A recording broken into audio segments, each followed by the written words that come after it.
आज्ञा नमस्कार।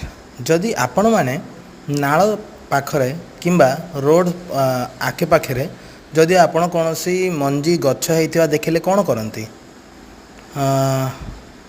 किछि ना देखिए ठीक अच्छे बोली पलैबे कौन बे ना गछर मूल्य विषय आमे पाठरे पढ़ी ताकू आमे लाइफ रे इम्प्लीमेंट केबे करूनु बट आमे जेतेबेले भी आमको लगे जे ये जगार गछ हो जगह आम नेले बंची पारिबो तो आमे माने ए सबू गछ गुड़ी को सान सान गछ गुड़ी को तार जेकोसी जगार पड़ी था काढ़ी आणिकी आमे ताकू सैपलिंग बैग बनईकरी से सैपलिंग बैग रे तांको रखिकी केते दिन तांको बढ़िया पाई देइकरी तांके बड़ होला पर तांको चारा रोपण करे चारा रोपण टाइम रे ताको चारा रोपण रे ताको साहाय्य हुए ताहिरे आमे गछ लगाऊ।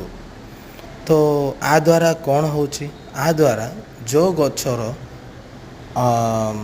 अनावश्यक जगार बढ़ी से गछटा को हुए तो आज ना काली से गछ मरी जाई थांता ताकू आमे से जगार ट्रांसलोकेट करिकरी ताको पुनरुरोपण करलु अन्य गोटे सैपलिंग बैग रे ताको बंचेलु बंचेक आउ गोटे जगार नहीं ताको पुनरुरोपण कलु जहाँद्वारा कौन होची ता लाइफटा बंची होची। आज्ञा गोटे प्राण बंचेले केते पुण्य मिलियो सेटा मो आपन कहवा दरकार नहीं।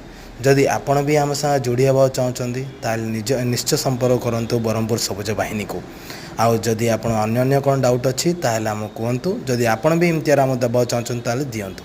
धन्यवाद।